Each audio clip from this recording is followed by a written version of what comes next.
Welcome back, brothers and sisters. I am Braden. This is Langley Outdoors Academy, and thank you for stopping by.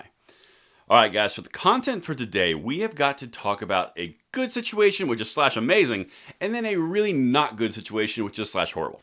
So we've got some amazing stuff in Georgia. We had movement for the constitutional carry here, and it is moving forward, and it has a really great path, and I'm going to give you those updates in one moment. However, on the opposite side of the country, in Washington State, we have some terrible things that are going through the state Senate there, which I need to make you aware of, because it's around red flag orders and extreme risk protection things. This is not a great thing, because now they're adding in coercive control as one of the reasons they can take your rights away. This is a big thing. It's going to be linked in the description box below. We're going to do Georgia first, because I'm a little bit more positive and I'm from Georgia, and then we're going to hit Washington after a quick word from our sponsor, and we're going to hit it and hit it hard. All right, so sponsor for this week's videos.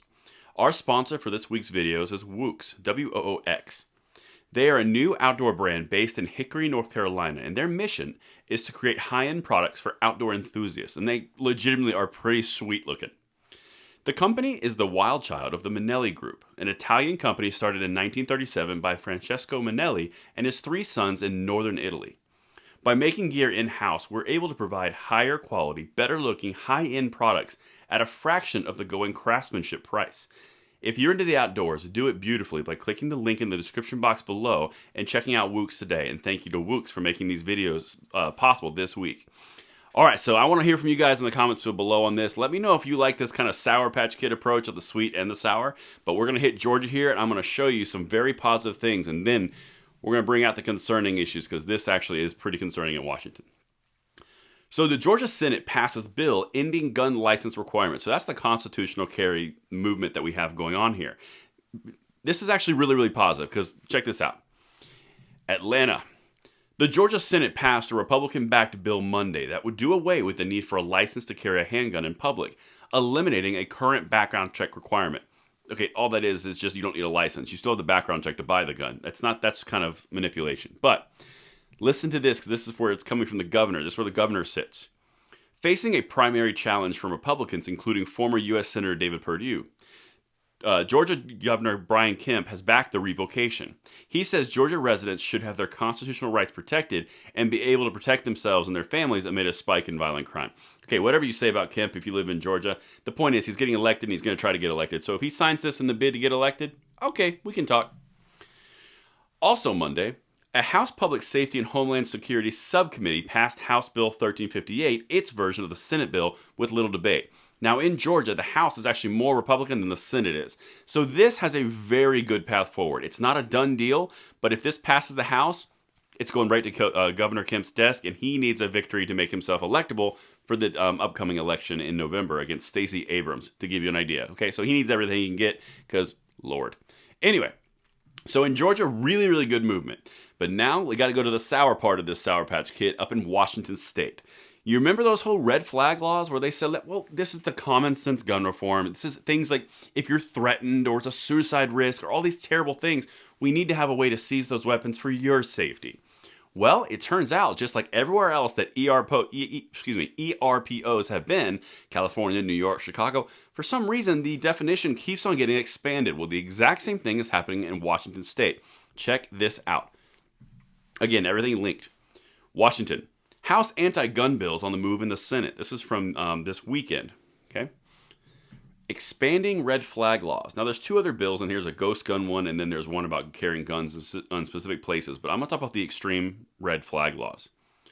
House Bill 1901 would allow petitioners for civil protection orders to assert that another has a coercive control over them, leading to an unconstitutional revocation of firearm rights without due process of law. Now, this is really, really important. I'm going to show you a few of the things that they're considering in this bill that is coercive action or coercive control. Check this out. This is actually from the verbiage of the bill. You need to call your senator if you're in the state of Washington, because it's there. It's gone through the House. It's pending in the Senate, okay? This is an act relating to updating laws concerning civil protection orders to further enhance and improve their efficacy and accessibility, which is ironic because I thought they were going to be perfectly effective whenever they were put in. No big deal. Let's keep expanding the definition. Check this out. Coercive control means a pattern of behavior that is used to cause another to suffer physical, emotional, or psychological harm, and in purpose or effect interferes with a person's free will and personal liberty. Examples of coercive control include, but are not limited to, engaging in any of the following. Here's a few of the winners. Check this out. This is just the 5 I picked right off the top. Damaging, destroying, or threatening to damage or destroy, or forcing the other party to relinquish goods, property, or items of special value. Like my favorite t-shirt that we had, or my roses when we were on our first date. Using technology to threaten, humiliate, harass, stalk, intimidate, exert undue influence over, or abuse the other party, including by engaging in cyber stalking, monitoring, surveillance, impersonation, manipulation of electronic media, Facebook, or distribution of or threats to distribute actual or fabricated intimate images. Okay, so if you go into Instagram account, Facebook account, I would assume that'd be electronic manipulation, right? Driving recklessly with other party. So you hit a weird speed bump and that's all of a sudden considered grounds to take your firearms. Or minor children in the vehicle. So if you just drive recklessly, by the way, that's kind of subjective. Threatening to harm the other party's career. I'm going to call your boss and tell him you're a big meanie head. Threatening to contact local or federal agencies based on or actual suspected immigration status. Okay, that's kind of a weird one, protecting that one. And this last one, exerting control of the other party's identity documents. So if you have the ID that someone left in a car, or left in a room, or left in your house and you're just not home to get it, you could arguably be up for control of coercive control over a person and your firearms could be seized. This bill, guys, if you live in Washington State, you need to activate on this one and contact your senators because this is the slippery slope to hell that extreme risk protection orders or civil orders or whatever you want to call them in whatever state. This is really, really important that you are aware. This is how they can take your firearm rights, by driving recklessly or someone's in your car or they leave their ID in your car. This is a big deal, guys. Let me know what you think in the comments below, and I'll see you on the next one. I'm Braden. See you later.